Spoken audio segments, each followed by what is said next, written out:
Hello साथियों, कैसे हो आप सभी साथियों। तो REET level 1, level 2, second grade और फर्स्ट ग्रेड की परीक्षाएं अभी वर्तमान में चल रही हैं, जो कि रीट की परीक्षा आपकी जनवरी में होने वाली है। उसके बाद में 3-4 महीने बाद सेकंड ग्रेड की परीक्षा भी है। उसी टाइम फरवरी सेकंड ग्रेड के बाद में आपकी फर्स्ट ग्रेड का एग्ज़ाम भी होने जा रहा है साथियों। तो 2026 के लिए रीट लेवल 1 के लिए और रीट लेवल सेकंड के लिए अभी अपन देखते हैं। इसमें हालांकि आपके लिए सेकंड ग्रेड और थर्ड फर्स्ट ग्रेड में भी आपको ये शिक्षण विधियाँ काम आएंगी साथियों। शिक्षण विधियों का टॉपिक है, बहुत महत्वपूर्ण टॉपिक होता है और सबसे छोटा पार्ट होता है, जो कि आप कम समय में भी कंप्लीट कर सकते हो साथियों। इसमें मैंने जो पेपर में अभी तक पेपर में आए हुए प्रश्न हैं वो सभी डाले हुए हैं साथियों, और आने वाली परीक्षा के लिए भी ये प्रश्न बहुत महत्वपूर्ण रहेंगे साथियों, क्योंकि ये पेपर आपके लिए जो बनाए गए हैं शिक्षण विधियों के, बहुत ही एक ऑथेंटिक बुक से डाले हुए प्रश्न हैं साथियों। आप एक बार ज़रूर से देखें इन प्रश्नों को, बहुत महत्वपूर्ण प्रश्न है साथियों। आपका पहला प्रश्न है, बुलेटिन बोर्ड को किस सहायक सामग्री में रखा जाता है। आपको बुलेटिन बोर्ड नेम दिया गया है साथियों। ये कैटेगरी पूछी गई है कि आपको श्रव्य सामग्री का उदाहरण है, या दृश्य का है, या श्रव्य दृश्य का है साथियों। आपसे इसमें बुलेटिन बोर्ड का पूछा है, तो बुलेटिन बोर्ड आपका सही आंसर क्या होगा साथियों, एक बार आप बताएं ज़रूर से कमेंट में करके। पहला प्रश्न आपका जवाब भी मिलना चाहिए साथियों। क्या आएगा, आप एक बार अंदाजा लगा दीजिए कि बुलेटिन बोर्ड को किस सहायक सामग्री में रखा जाएगा।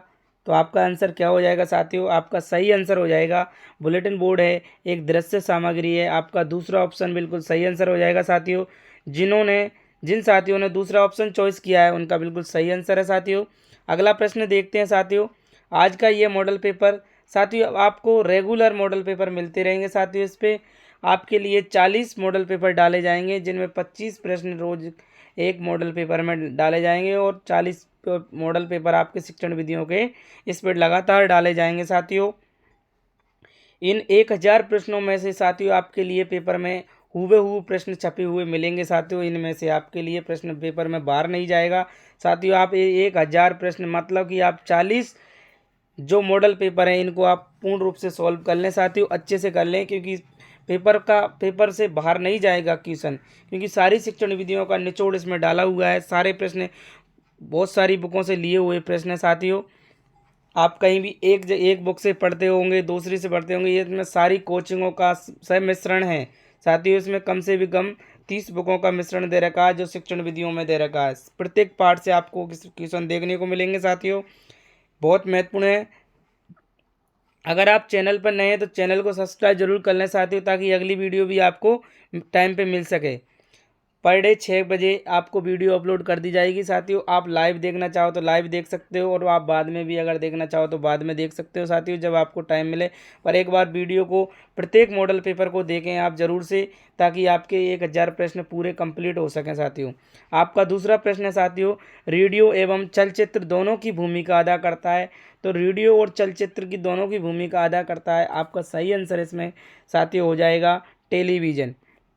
टेलीविज़न आपका बिल्कुल सही आंसर क्या हो जाएगा, टेलीविज़न हो जाएगा साथियों। जो टेलीविज़न है, दोनों इसमें चलचित्र मतलब आपको चित्र भी दिखाता है और आपको वीडियो भी, आवाज़ भी मिलती है, मतलब ये टेलीविज़न। और टेलीफोन होता है, टेलीफोन ओनली फॉर ध्वनि आती है, आपकी आवाज़ आएगी इसमें, ओनली फॉर बात कर सकते हो आप टेलीफोन से। तो ध्वनि है तो श्रव्य सामग्री में आएगा, इसमें चलचित्र नहीं चल सकते। ग्रामोफोन है साथियों, ये भी आपका ध्वनि यंत्र है। एपिडाइस्कोप है आपका, ये भी है, ये भी एक टेली मतलब इसमें आवाज़ नहीं आएगी आपको, इसमें चित्र दिखाए जाते हैं एपिडोस्कोप में साथियों। तो आपका सही आंसर इसमें टेलीविज़न हो जाएगा। पहला ऑप्शन आपका बिल्कुल सही आंसर हो जाएगा साथियों, टेलीविज़न आपका सही आंसर हो जाएगा, पहला ऑप्शन। अगला प्रश्न है साथियों आपका,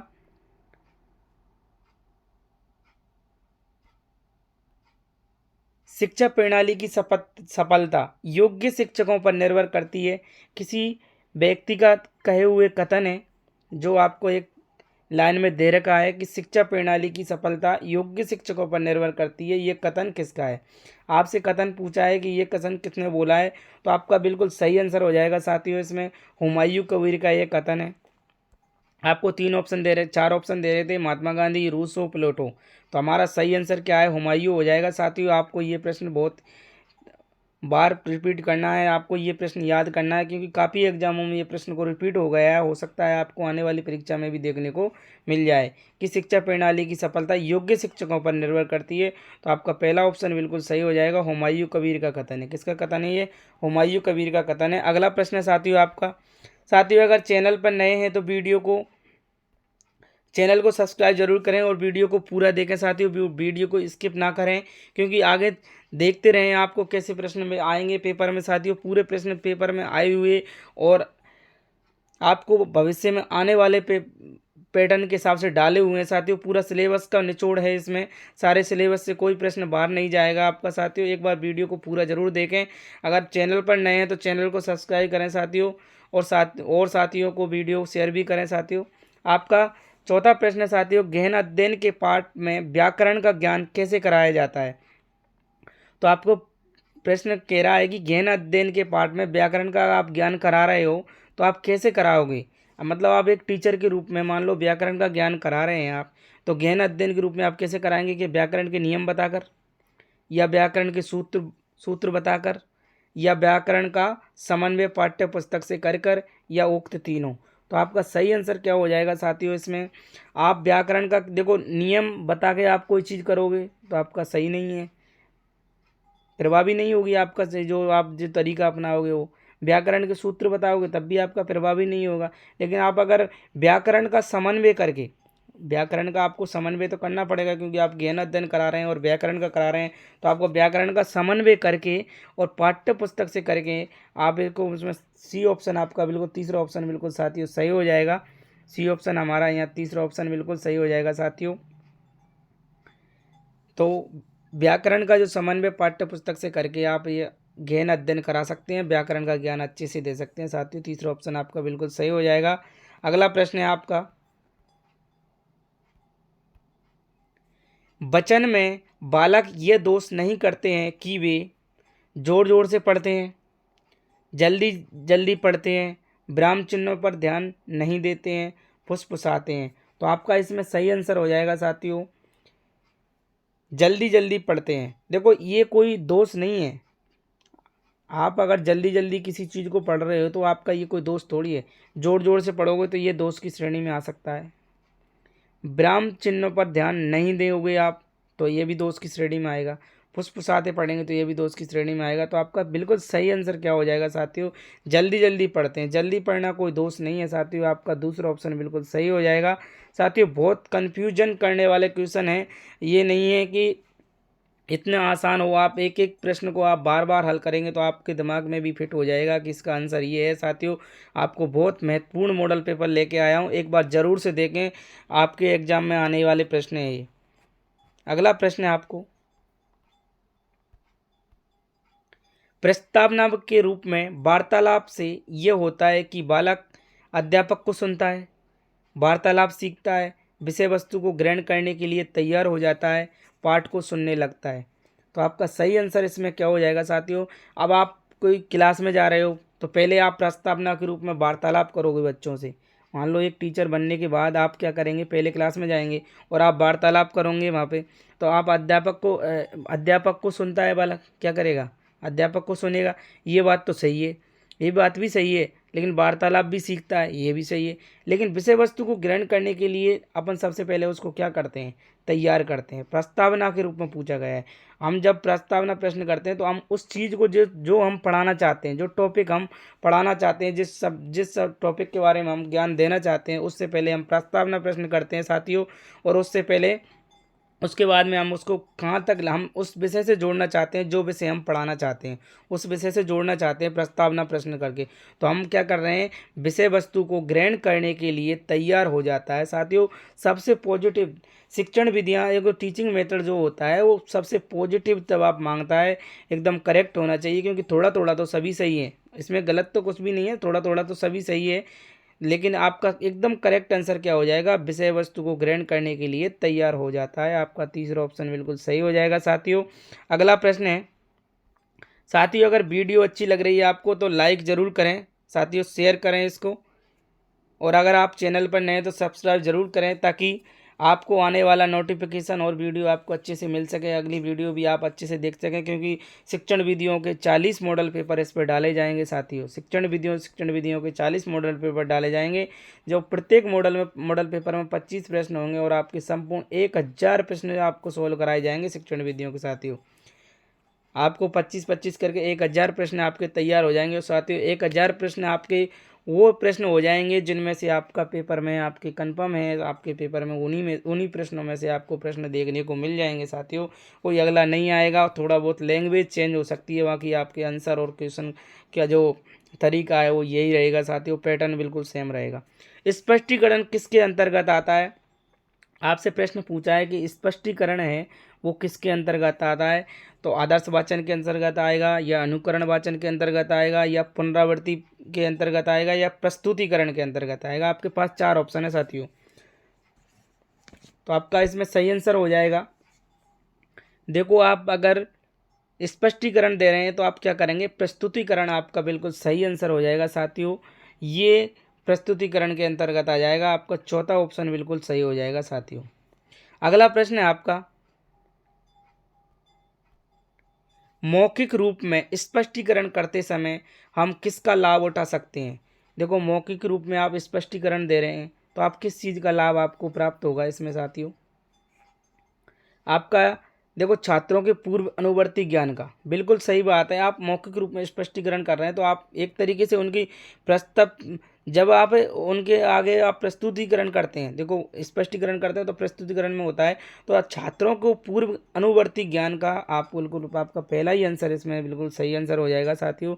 आप छात्रों के पूर्व अनुवर्ती ज्ञान का बिल्कुल स्पष्टीकरण आप लाभ उठा सकते हैं, क्योंकि अपन जब प्रस्तावना करते हैं तो उन्होंने जो पहले जो सीख रखा है, उनको क्या आ रहा है, किस टॉपिक का कितना ज्ञान है, वो अपन जानकारी अपन पहले अनुभव में ले सकते हैं। तो साथियों, मौखिक रूप और में स्पष्टीकरण करते समय आप इसका लाभ उठा सकते हैं साथियों, कि छात्रों के पूर्व अनुवर्ती ज्ञान का बिल्कुल सही है। अध्यापन के अनुभव का तो अपन कर ही नहीं सकते, छात्रों के शब्द भंडार का भी इतना जल्दी नहीं होगा, छात्रों के वाचन के अनुभव का भी नहीं होगा, लेकिन छात्रों के पूर्व अनुवर्ती ज्ञान का जरूर हो जाएगा कि उनको किस किस चीज़ का कितना कितना ज्ञान है।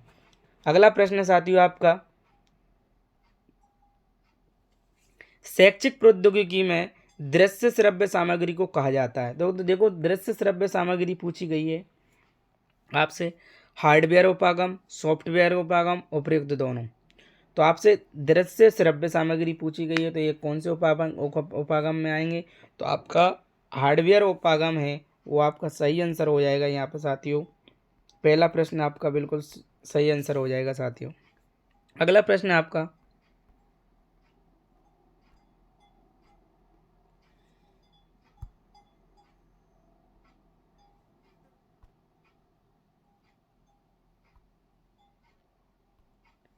भय स्पष्टीकरण नहीं कहा जा सकता जबकि जबकि बालक पाठ को समझ नहीं पाता, अध्यापक जब सवाल नहीं कर पाते, अब बालक किसी शब्द या सूची का भाव नहीं समझ पाता। बिल्कुल सही बात है, आपका तीसरा ऑप्शन इसमें बिल्कुल सही आंसर हो जाएगा साथियों। तीसरा ऑप्शन आपका बिल्कुल सही हो जाएगा कि बालक किसी शब्द या सूची को भाव नहीं समझ पाता तो उसको आप स्पष्टीकरण नहीं कह सकते। जब तक आप कोई चीज़ का सूचीबद्ध आप भाव नहीं समझा सकते, आप किसी चीज़ को पढ़ा रहे हैं तो उसको स्पष्टीकरण नहीं कह सकते जब तक बच्चा पूर्ण रूप से उसको समझ नहीं जाए, क्योंकि सारी चीज़ें समझना ज़रूरी होता है। अगर थोड़ा बहुत ज्ञान आपने सिखा भी दिया तो उसको स्पष्टीकरण नहीं कहते, पूर्ण रूप से समझना चाहिए। हमारे विचार पूरी तरीके से जो हम सिखाना चाह रहे हैं बच्चे को, वो हमारे विचार उन तक, बच्चों तक पहुंचने चाहिए, उसको कहते हैं स्पष्टीकरण। तो बालक किसी शब्द या सूची का भाव समझ जाए कि आप कहना क्या जा रहे हो, आप पढ़ाना क्या चाह रहे हो, आप किस टॉपिक पर नज़र, मतलब आप किस टॉपिक पर विचार कर रहे हो, आप क्या सिखाना चाह रहे हो, ये बच्चा को समझ में आनी चाहिए। तो आप पूर्ण स्पष्टीकरण हो जाएगा आपका, आपका बिल्कुल सही आंसर हो जाएगा साथियों इसमें तीसरा ऑप्शन।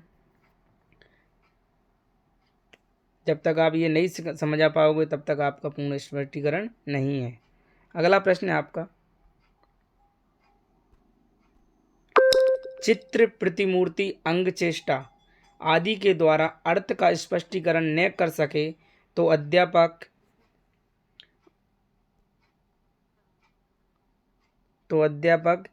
किसका सहारा ले सकता है।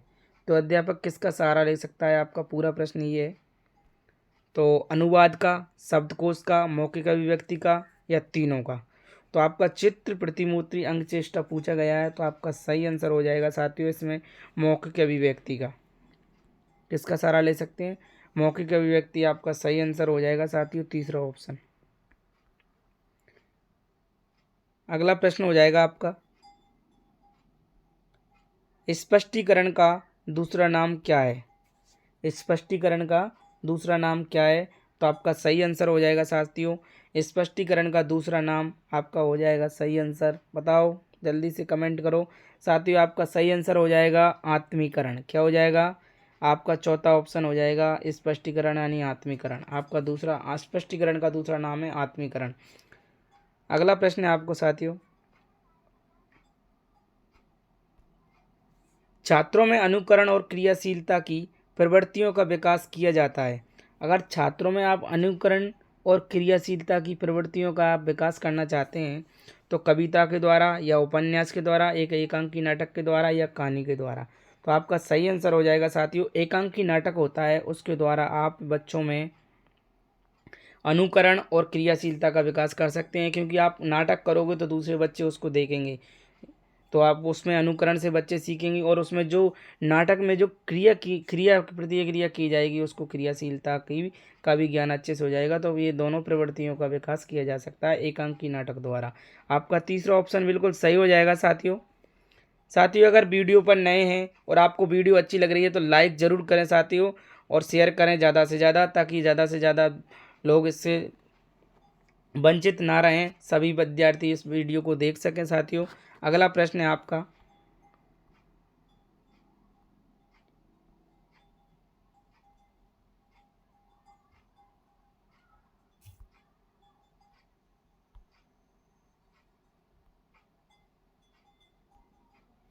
सभी अध्यापक निम्न में से किस विधि का उपयोग सफलतापूर्वक नहीं कर सकते। देखो, ये कहा गया है कि प्रत्येक अध्यापक, सभी अध्यापक का मतलब प्रत्येक अध्यापक निम्न में से किस विधि है, ऐसी कौन सी विधि है जिसका सफलतापूर्वक प्रयोग नहीं कर सकते।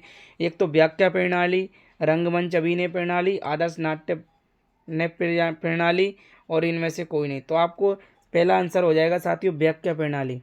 देखो, आपको इसमें बता दें हम कि सभी, मतलब व्याख्या प्रणाली, तो सभी अध्यापक निम्न से किस विधि का उपयोग सफलतापूर्वक। देखो, व्याख्यान करना प्रत्येक टीचर की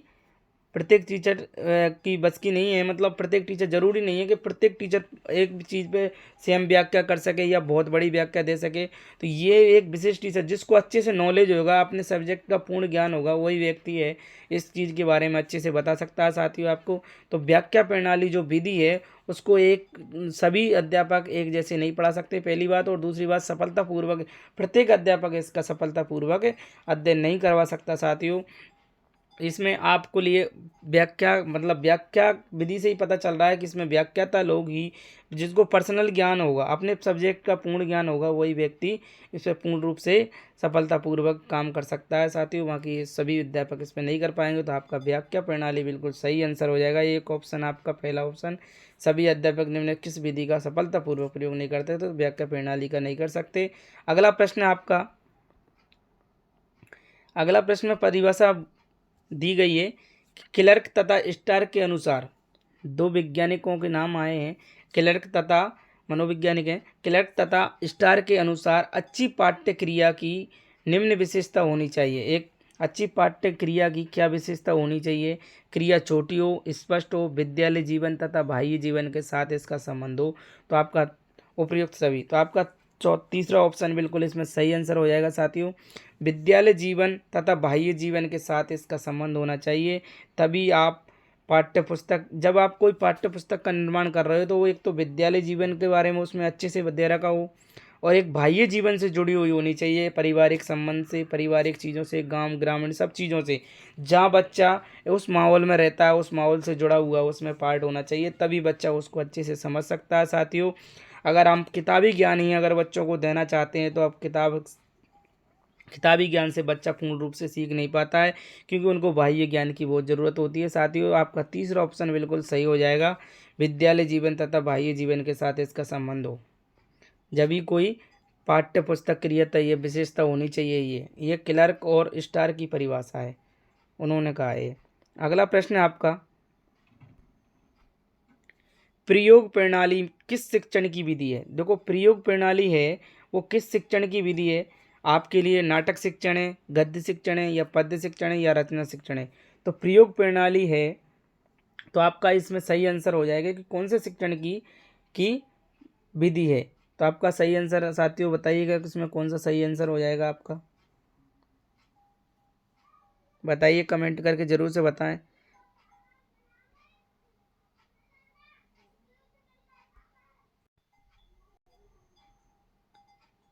नाटक शिक्षण की है, या गद्य की है, या पद्य शिक्षण की है, या रचना शिक्षण की है?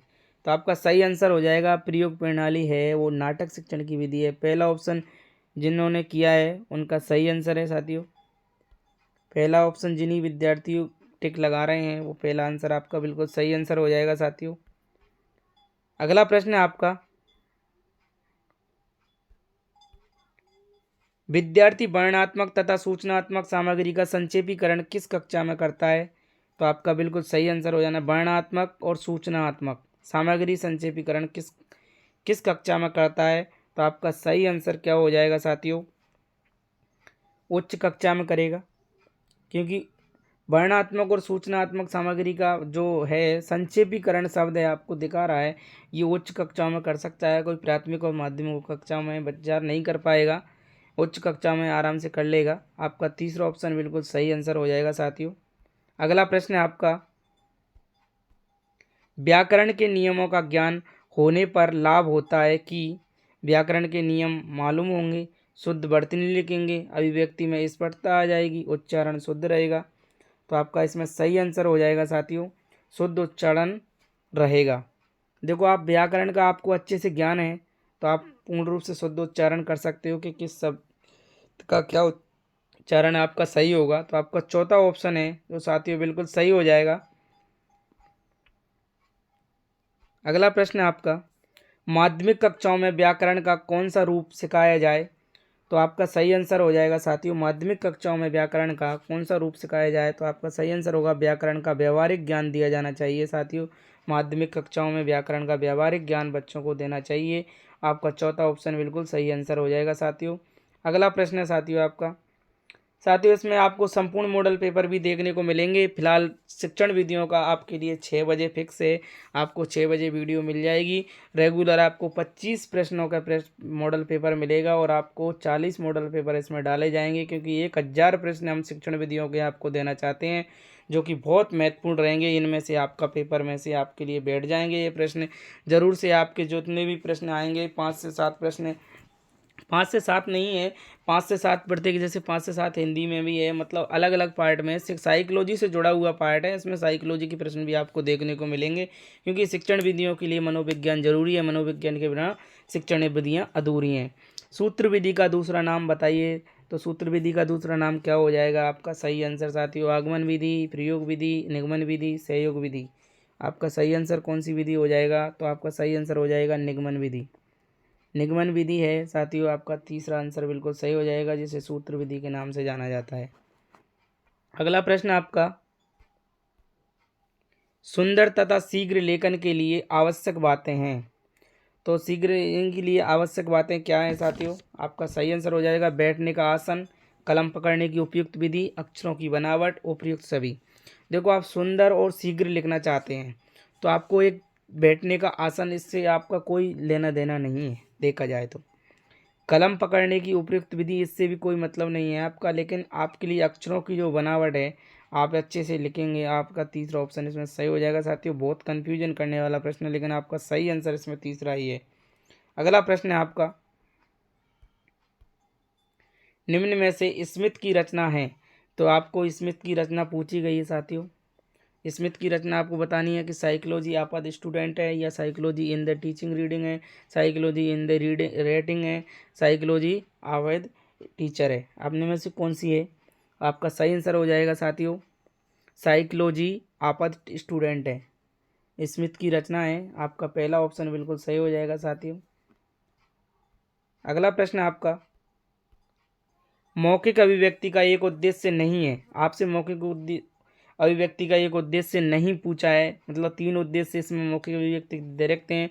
शब्दकोश का विकास करना, बिल्कुल सही बात है, मौखिक उद्देश्य है। बालक को भाषा कला में निपुण बनाना, ये भी हो जाएगा आपका सही आंसर। बालक की अभिव्यक्ति को शुद्ध बनाना, ये भी हो जाएगा। लेकिन बालक को भावी नेता बनाना आपका ये इसमें सही आंसर नहीं है साथियों। तीसरा ऑप्शन बिल्कुल सही आंसर हो जाएगा। ये मौखिक अभिव्यक्ति का पार्ट नहीं है, मौखिक अभिव्यक्ति उद्देश्य एक नहीं है। आपका तीसरा ऑप्शन बिल्कुल सही आंसर हो जाएगा साथियों। अगला प्रश्न आपका, दूरदर्शन साधन है। देखो दूरदर्शन कैसा साधन है, दृश्य साधन है या श्रव्य साधन है या दृश्य श्रव्य साधन है या कोई नहीं। तो दूरदर्शन जो साधन है आपका सही आंसर हो जाएगा साथियों। इसमें बताइए साथियों एक बार कमेंट, कैसा साधन हो जाएगा साथियों। आपका सही आंसर हो जाएगा इसमें दृश्य श्रव्य साधन है। कैसा साधन है, दूरदर्शन दृश्य श्रव्य साधन है। तीसरा ऑप्शन आपका सही आंसर हो जाएगा। अगला प्रश्न है आपका,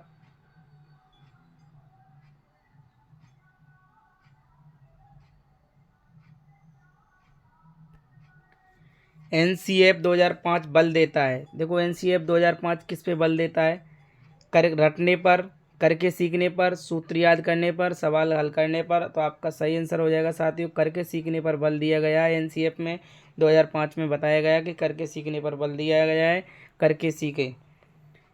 आपका दूसरा ऑप्शन बिल्कुल सही आंसर हो जाएगा साथियों। शिक्षण विधियों के पार्ट अगली वीडियो आपको कल मिलेगी।